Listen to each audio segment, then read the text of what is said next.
나는 나 혼자 배운 거야. 이 아테네 여신 따위한테 내가 배울 리가 없지 않니? 아테네가 거미로 만들어 버립니다. 옛날 사람 입장에서 한번 생각해 보면 거미가 하는 일이 거의 마법이거든요. 아무것도 없는 데서 자기 혼자서 자기 몸에서 실을 뽑아가지고 무언가를 만들어낸다. 그리고서 허공에 기하학 무늬를 만들어내잖아요. 거미는 인류 최초의 엔지니어에 가깝고 무언가를 창조하는 창조주의 모습을 거기서 본 거거든요. 같은 거미줄이라도 누구한테는 안락한 집이 되고 또 누구한테는 그게 바로 죽음의 덫이 되는 그런 모순, 이런 것들이 우리 인생에 들어있거든요. 세상에서 가장 사랑받는 특별한 영웅, 거기에 거미를 넣어버려요. 이건 또 어떻게 된 것인가 궁금하지 않을 수가 없네요. 세계 신화들 가운데 자주 등장하는 친구가 있습니다. 고대 신화에서부터 시작해서 쭉 이어져서 지금은 현대 블록버스터 영화까지 끊임없이 인류는 이 친구와 동행을 하고 있는데요. 바로 거미입니다. 아니 그런데 거미가 그렇게 아주 상큼하게 귀엽게 생긴 친구들도 아니거든요. 토끼처럼 그렇게 생긴 건 아닌데 얼핏 보면 좀 징그럽기도 하고, 그런데도 불구하고 이렇게 끊임없이 거미가 신화에도 나오고 어떤 문화적 상징이 되는 이유가 무엇일까? 그리고 많은 분들이 오해하는 것 중에 하나가 거미는 곤충이다, 벌레다 라고 생각을 하는데 아니에요. 거미는 거미강에 속합니다. 곤충강이 있고 거미강이 있는데 예전에 그거 배우셨잖아요. 생물학 시간에 종속과목 강문계 맞죠? 종속과목 강문계 강에 하는데 곤충 강과 거미 강은 다릅니다. 그러니까 굳이 따지자면 벌레나 곤충이라기보단 동물이라고 해야지 맞는 말이 되겠습니다. 오늘은 그런 부분에 대해서 같이 이야기해 보도록 할게요.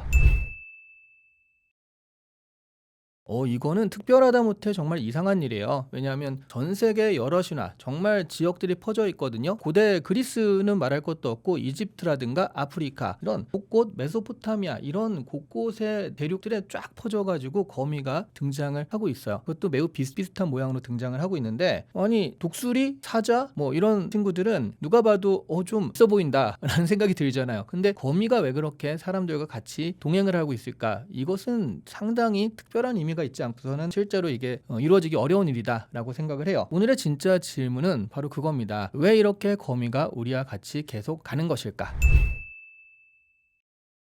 그리스의 아라크네가 거미에선 가장 유명하죠. 그래서 여러분도 아마 한 번쯤은 들어보셨을 텐데 배를 기가 막히게 짜는 그런 젊은 여성이었어요. 그런데 이 배짜기에 있어서는 내가 최고다 하다 보니까 사람들이 또 이렇게 치켜 세워주잖아요. 어우 여신님 그러면서. 그러니까 이 친구가 자기가 진짜 여신이 된 듯한 자만심에 빠졌습니다. 그런데 거기서 그쳤으면 되는데 누가 아테네 여신한테 그런 걸 배우셨나 봐요. 너무 잘하세요. 그러니까 나는 나 혼자 배운 거야. 이 아테네 여신 따위한테 내가 배울 리가 없지 않니? 뭐 이런 식의 어떤 오만한 말을 한 거예요. 그 얘기를 듣고 아테네 여신이 노파로 변장을 해서 찾아왔습니다. 야 까불지 말고 여신께 용서를 빌어라. 젊은이가 좀 아직 성숙하지 못해서 그런가 본데 여신의 노여움을 사면은 좋지 않다. 이런 식으로 한번 기회를 준 거예요. 근데 아라크네가 이상한 늙은이가 다 있어 라는 식으로 무시하고, 정 아테네가 그렇게 자신이 있다면 나랑 한번 배짜기를 겨뤄봤으면 해 라는 식으로 얘기하니까 바로 아테네가 변장을 풀고 나타나서 배짜기 대회를 합니다. 그리고 이제 실제로 배짜기가 시작이 되는데,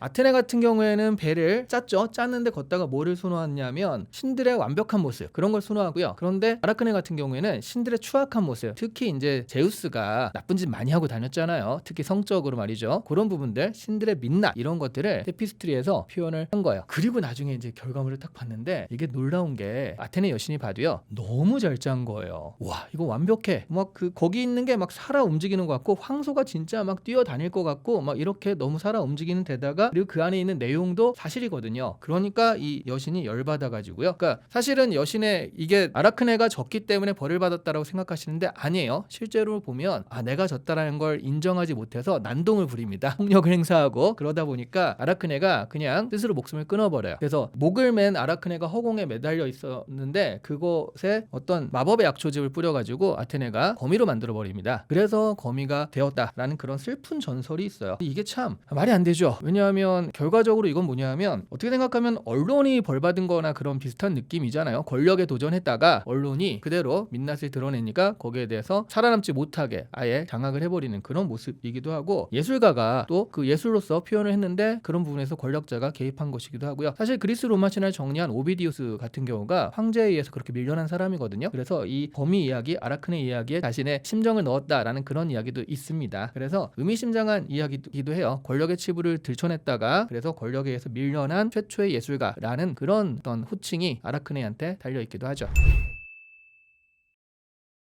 근데 옛날 사람 입장에서 한번 생각해 보면 거미가 하는 일이 거의 마법이거든요. 아무것도 없는 데서 자기 혼자서 자기 몸에서 실을 뽑아 가지고 무언가를 만들어낸다. 그리고서 허공에 기하학 무늬를 만들어내잖아요. 그러니까 무에서 유를 창조하는 그런 작업이었던 거예요. 그리고 사실은 그 직조하는 거 있죠. 배를 짜고 천을 짜고 하는 그런 것들, 그걸 통해 가지고 여러 가지 생활 도구들도 만들고, 말하자면 거의 인류 최초의 기술이 바로 그런 거거든요. 그렇게 보자면 거미는 인류 최초의 엔지니어에 가깝고 무언가를 창조하는 창조주의 모습을 거기서 본 거거든요. 그러다 보니까 그래서 이제 그런 얘기들도 나오는 거죠. 거대한 거미는 우리 우주를 창조하고 그 우주에 웹 있죠. 웹. 그 거미줄을 쫙 해가지고 그 위에 세계를 얹어놓은 것이다 라는 그런 개념의 신화들이 전 세계적으로 보면 조금씩 있다라는 거죠. 그래서 거미를 본 사람은 이게 창조주이면서 그리고 무언가 새롭게 만들어내는 그런 모습들을 보면서 신과 많이 연결을 했던 것 같아요. 사실은 어떤 의미로 보자면 둘 다인 거죠. 특히 이제 초창기 신화에서 의미적으로 보자면 거미집이 결국 거미줄을 이렇게 해가지고 거미줄을 만들어서 다른 벌레를 포획해가지고 먹잖아요. 그러니까 다른 벌레 입장에서는 그건 완전 지옥이죠. 덫이에요. 그런데 거미한테는 그게 집이죠. 그러니까 같은 거미줄이라도 누구한테는 안락한 집이 되고 또 누구한테는 그게 바로 죽음의 덫이 되는 그런 모순, 이런 것들이 우리 인생에 들어있거든요. 우리 인생이 좋은 것만 있을 수도 없고 나쁜 것만 있을 수도 없잖아요. 같이 있으니까 인생은 원래 모순적이야. 근데 이 거미라는 게 그냥 그런 상징이 그대로네 라고 해서 거미가 운명의 신처럼 여겨지는 경우도 많습니다. 그러다 보니까 이건 좋다 나쁘다 라는 개념이 아니라 거미한테 우리가 인류의 어떤 인생 이런 것들을 상징해서 볼 수 있는 그런 투사체다 라고 볼 수 있다는 거죠.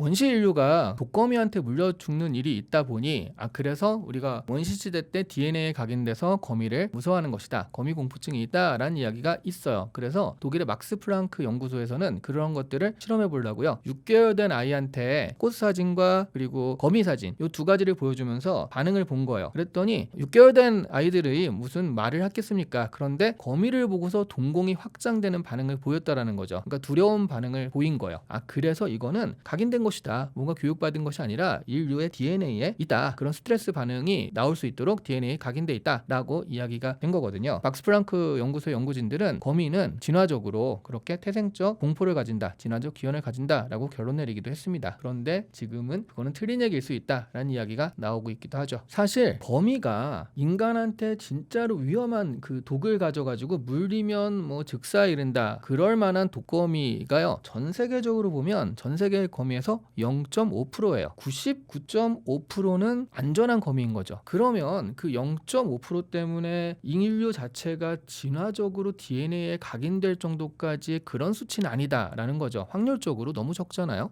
그러다 보니까 이거는 좀 너무 진화적으로 가기에는 수치가 적은데? 라는 그런 게 하나 있고요. 또 하나는 그러면 거미 공포증이 전 세계적으로 다 있어야 되는데 유독 유럽 지역에 많다라는 거예요. 그러니까 한 지역에만 이렇게 몰려 있다라는 건 이거는 다른 어떤 문화적 이유나 다른 사회 구조적 이유가 있는 것이지 그렇게 생물학적 이유 자체가 있는 건 아닐 것이다. 그런 가설들이 있는 거죠. 그래서 어떤 문화권에서는 거미는 굉장한 공포다라는 그런 공식들이 이거는 맞는 것인가? 라고 해서 좀 금이 가기도 하는 그런 시점에 와 있는 겁니다.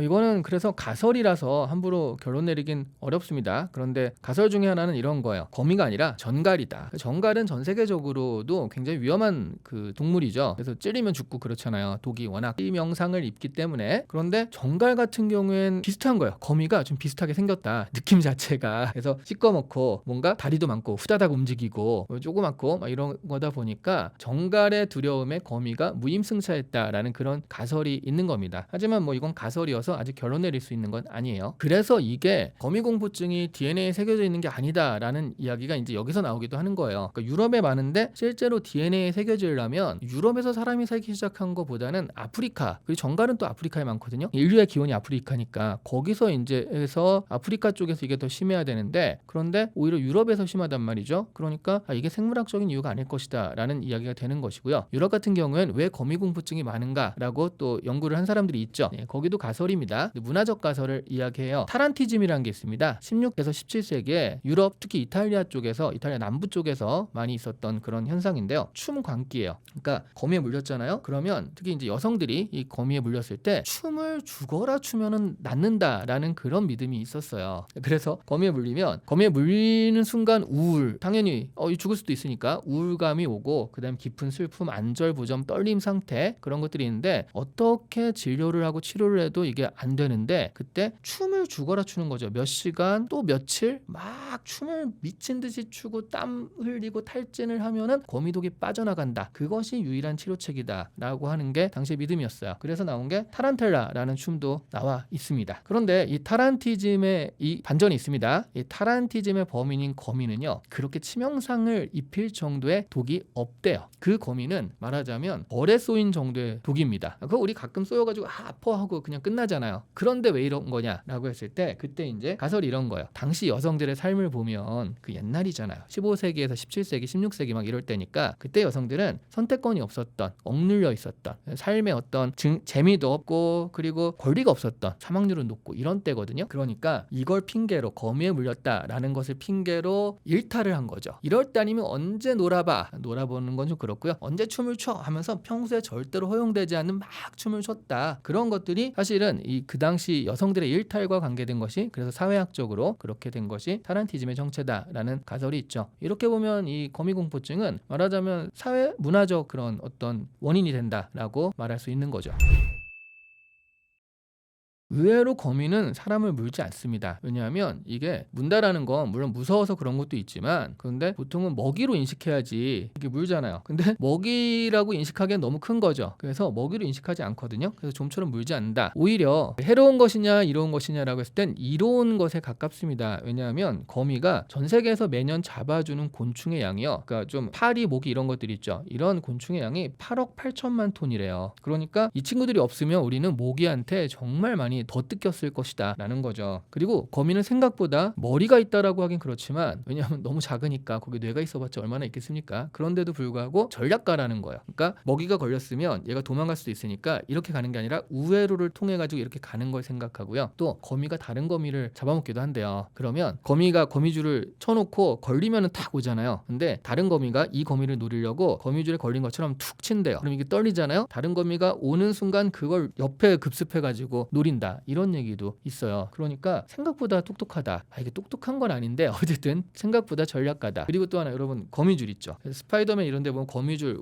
탁 이렇게 나오는 게 굉장히, 이걸 가지고 막 웹스윙이라고 하죠. 확 매달려서 이렇게 가고 그러잖아요. 이 거미줄이 실제로 엄청 강화되는 거예요. 그래서 거미줄을 실제로 사람 크기만큼 이렇게 높이면, 원래 거미줄의 그 강도가 쇠 5배 정도라고 합니다. 근데 이거를 사람 크기만큼 키워서 비례를 맞추면 그 거미줄로 제트여객기도 세울 수 있다라는 말이 있습니다. 사실 우리가 그래서 그토록 무서워했던 거미는 생각보다는 괜찮은, 사람한테 좋은 동물이었거든요. 그런데 거미의 이중성 같은 것들, 결국 그 거미가 가진 이중적인 그런 모습들, 그런 것들 때문에 또 우리도 거미를 그렇게 대한 것은 아닌가, 좀 나쁜 동물처럼 대한 것은 아닌가라고 합니다. 근데 우리 대하는 것도 되게 이중적인 거 아시죠? 왜냐하면 징그러 막 이러면서 막 발로 밟고, 아니면 아예 도망가고, 이렇게 하면서도 또 한편에서는 세상에서 가장 사랑받는 특별한 영웅, 거기에 거미를 넣어버려요. 슈퍼맨도 배트맨도 아닌 바로 이 사람, 그렇죠? 거미 인간, 스파이더맨이죠. 이건 또 어떻게 된 것인가 궁금하지 않을 수가 없네요. 슈퍼히어로 하면 일단 슈퍼맨이 떠오르죠. 그리고 뭐 배트맨이라든가 이런 사람들도 떠오르는데, 슈퍼맨 하면은 사실 외계인입니다. 크립톤 행성에서 온 외계인이고요. 배트맨은 억만장자입니다. 진짜 부자. 마블에서는 이 아이언맨이 그런 역할을 하고 있는데 진짜 부자, 그렇죠? 또 마블에서는 토르가 또 신의 역할 해서 뭐 그런 역할을 하고 있는데, 그런데 스파이더맨은요, 마스크를 벗기면 그냥 피터 파커예요. 고등학생이죠. 그러니까 여기에 엄청난 차이가 있는 거예요. 슈퍼맨이나 배트맨은 원래 정체 자체도 좀 슈퍼합니다. 우리와 다르죠. 그런데 우리는 절대 외계인이 될 수 없고, 그리고 외계인보다 더 되기 힘든 건 억만장자거든요. 그래서 우리가 될 수는 없잖아요. 근데 스파이더맨은 평범한 고등학생이요. 돈도 없고 맨날 시험 걱정하고, 그리고 짝사랑하는데 그거 제대로 안 돼가지고 말을 어떻게 걸까 끙끙대기만 하고, 숙모랑 둘이 같이 살고 있으며 항상 월세 걱정에 시달리는 그런 아주 평범하다 못해 너무 좀 찌질하기까지 한 그런 모습이거든요. 미국의 평범한 10대. 그러니까 피터 파커는 나일 수도 있는 있는 거죠. 그래서 오늘의 진짜 질문은 이겁니다. 왜 미국인들은 신처럼 완벽한 영웅이 아니라 월세 걱정하는 그런 거미한테 이렇게까지 열광하는가? 이것이 사실 진짜 질문이라고 할 수 있어요. 그러니까 이거는 일종의 그전까지 관행에 대한 새로운 어떤 충격이었던 거죠. 그러니까 1962년에 처음 만들어졌는데 마블의 또 영웅이죠. 진짜 영웅 스탠리라는 만화가인데요. 이 스탠리 같은 경우는 정말 많은 마블의 영웅들을 창작을 했습니다. 만들어냈고요. 그리고 스탠리가 실제로 이것을 만들어냈을 때 평범한 고등학생이 거미한테 물려서 힘을 얻게 되었다라고 하면서 만들어냈는데 중요한 건 평범한 고등학생이란 이 10대 설정이요. 당시로서는 너무너무나 파격적이었던 거예요. 왜냐하면 그 당시에서는 10대는 사이드킥이라고 하죠. 영웅의 조수 역할, 배트맨과 로빈 할 때 로빈 이런 정도는 10대는 가능했습니다. 하지만 10대가 영웅 자체가 될 수는 없었거든요. 처음으로 이 10대를 영웅으로 내세운 게 이 작품인 거예요. 그리고 정말 스탠리가요 진짜 영웅을 많이 창조했어요. 저 보면 우리가 아는 게 많지 않아서 그렇지 영웅 그 히어로를 보면 100명, 200명 훨씬 넘거든요. 그러니까 계속적으로 뭔가 새로운 거 없을까? 뭔가 새로운 거 없을까? 이거를 굉장히 고민했던 거죠. 근데 이때는 나이가 새로웠던 거예요. 그래서 새로운 도전을 해봤는데 그러다 보니까 10대한테 딸려오는 그런 고민들 있잖아요. 돈 없고 맨날 그리고 인간관계를 너무 어려워하죠. 항상 꼬이고 그런 것들이 이 10대한테 붙기 좋았기 때문에 같이 이야기할 수가 있었고요. 그리고 또 하나는 죄책감이 바로 스파이더맨의 핵심 키워드들 중에 하나거든요. 그래서 여러분 다 아시는 큰 힘에는 큰 책임이 따른다. 이게 스파이더맨의 가장 중요한 대사이기도 하고 많은 사람들이 아는 대사인데 이 대사가 스파이더맨에서 나온 이유들이 바로 이런 고등학생의 어떤 불안정한 시기에서 가치관이 형성되는 시기에서 이 사건이 일어났기 때문에 그렇다라는 거죠. 사실 여기에는 이 말이 나오기까지 아주 가슴 아픈 사건이 있었죠. 아마 스파이더맨을 조금이라도 보신 분은 스파이더맨이 여태까지 굉장히 많이 나왔지만 많은 분들이 아는 영화로는 아마 한 3번 정도 그쵸? 리부트 돼가지고 한 3번 정도 나왔었던 것 같은데 조금이라도 보신 분은 이 장면이 꼭 나오거든요. 반드시 나옵니다. 그러니까 스파이더맨이 처음 그 히어로의 힘을 얻었을 때는 영웅은 개뿔 그냥 이걸로 어떻게 돈을 벌까라고 해서 뒷골목 레슬링 그런 데 가가지고 돈을 벌기도 하고 그랬어요. 그런데 어느 날 눈앞에서 강도 하나가 도망쳤는데 근데 뭐 저런 거 잡아서 뭐해 저건 내 일이 아니야 라고 그냥 보내줍니다. 그런데 그 도망치던 강도가 바로 피터를 친자식처럼 키워주던 벤 삼촌을 살해하게 되죠. 죽여버리게 돼요. 그러니까 아버지나 다름없던 사람이 바로 그 강도한테 죽게 되는데 그 강도는 그냥 내가 원래 잡을 수도 있었던 사람이거든요. 그러다 보니까 엄청난 죄책감을 가지게 되는 거죠. 그 벤 삼촌이 돌아가시면서 한 말이 큰 책임에는 큰 힘이 따른다 라는 그런 말입니다. 그래서 스파이더맨은요 기본적으로 죄책감 위에 세워진 영웅이에요. 슈퍼맨은 권능 그리고 배트맨은 복수거든요. 어머니 아버지의 죽음에 대한 복수 이런 것들을 가지고서 움직이는 동인이 된다라고 한다면 스파이더맨은 죄책감 위에서 일어서는 영웅이다 라고 할 수 있습니다. 그런데 이걸 보면 그런 게 있어요. 그러니까 거미줄이라는 게 결국 자신의 집이기도 하지만 결국 거미는 여기에 속박되어 있잖아요. 다른 데 갈 수가 없잖아요. 그래서 죄책감에 속박되어 있는 그런 모습들 이런 것이 큰 힘에는 큰 책임이 따른다라는 것과 또 비슷한 모양이기도 하기 때문에 거미의 은유와도 상당히 잘 어우러지는 그런 설정이었던 것 같아요.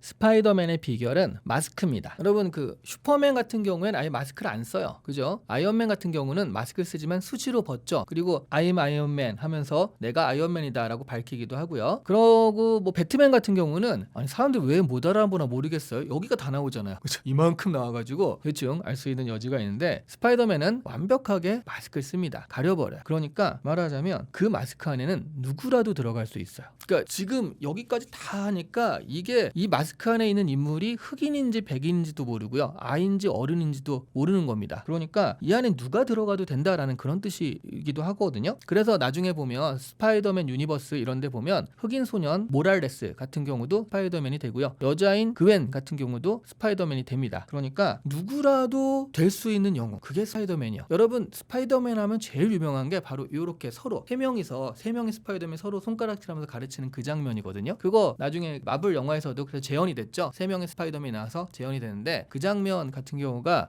바로 그런 거예요. 누구나 스파이더맨이 될 수 있기 때문에 가능한 장면이거든요. 그러다 보니까 상징적인 장면이 되기도 한 거예요. 이런 것을 굳이 따지자면 좀 의미를 더 부여하자라고 한다면 민주화된 영웅 이 사람은 이거밖에 못하고 저 영웅은 저 사람밖에 못하지만 이 스파이더맨은 누구라도 될 수 있고 누구일 수도 있고 라는 그런 민주화된 영웅이다 라고 보실 수 있는 거죠. 뭐 끝이라기보다는 우리 이미 스파이더맨의 세계에 와 있는 것 같기도 합니다. 왜냐하면 거미줄 안에 우리가 살고 있잖아요. 바로 월드 와이드 웹. 여러분 WWW가 웹이 그 거미줄 할 때 웹이거든요. 그 거미줄 위에 세워진 세계를 우리가 살고 있어요. 여러분 이 영상을 보는 것도 결국 그 웹 위에서 보는 거니까 우리는 지금 거미줄을 짜서 그 거미줄 위에 우리 문명을 통째로 올려놓고 지금 문명을 굴리고 있는 거거든요. 그러다 보면 오늘도 우리는 그런 웹 안에서 살고 있는 운명에 사로잡힌 존재이기도 하다라는 그런 생각. 그래서 거미의 은유라는 게 결과적으로는 인류와 앞으로도 계속 갈 수밖에 없겠구나 이런 생각을 좀 하게 되었습니다. 그래서 앞으로 집에서 근처에서 거미를 보시면 거미줄이 하고 바로 죽여버리지 마시고요. 잠깐 거미가 이런 의미였지 해서 거미에 대한 은유, 의미 같은 것들 우리가 좀 더 생각해 보았으면 하는 의미에서 또 이렇게 이야기를 해보았습니다. 스파이더맨은요 돈도 없고 맨날 여자한테 채이고 그리고 직장에서 잘리고 무엇보다 매번 실패하는 그런 영웅입니다. 그런데 이 스파이더맨이요 전 세계에서 사람들이 가장 사랑하는, 특히 미국인들이 가장 사랑하는 영웅이 되어 있거든요. 도대체 왜 성공하는 히어로가 아닌 실패하는 히어로한테 우리는 이렇게 열광하는 것일까? 오늘은 그런 이야기를 한번 생각해 보도록 할게요. 스파이더맨이 이제 1962년에 스탠 리가 처음에 구상을 한 거예요. 그래서 발행인이 마틴 굿맨이거든요. 근데 이런 새 캐릭터 어때? 라고 제안한 겁니다. 10대 청소년이 주인공인데 문제가 많은 친구야. 그랬더니 굿맨의 얘기가 스탠, 그거는 내가 들어본 것 중에 최악이야. 라고 이제 피드백을 한 거죠. 일단 첫째, 사람들은 거미를 싫어한다. 그렇기도 해요. 그리고 둘째, 10대는 주인공이 돼선 안 돼. 사이드킥 정도지 주인공이 돼선 안 돼. 그리고 셋째, 영웅이 문제가 많으면 안 돼. 라고 이야기한 거예요. 그런데 이 굿맨이 안 된다라고 했던 그 이유 있죠. 바로 그 이유가 지금 우리가 스파이더맨을 사랑하는 이유가 된 것이거든요. 그래서 스탠리가 어쨌든 발행인이 망해서 안 돼. 이거 망할 거야. 그래서 안 해줘. 라고 했거든요. 그러니까 스탠리가 고민을 한 거예요. 자기가 생각하기에는 어쨌든 이 파격을 한번 해보고 싶었어요. 그래서 고민하다가 이렇게 생각을 한 겁니다. 마침 마블 같은 경우에는 만화책을 여러 권 이렇게 발행을 했어요. 그러다가 폐간이 결정된 이 시리즈가 있었습니다. 만화책 시리즈가 있어서 이건 어차피 폐간이잖아요. 그 폐간 마지막 호, 그러니까 이거에는 뭐를 넣어도 상관없는 거잖아요. 그래서 이 폐간 마지막 호에 뭘 넣든 신경 쓰지 않으니까 거기 표지에 스파이더맨을 박아버려요. 그리고 이제 그걸 내보내는데 스탠리는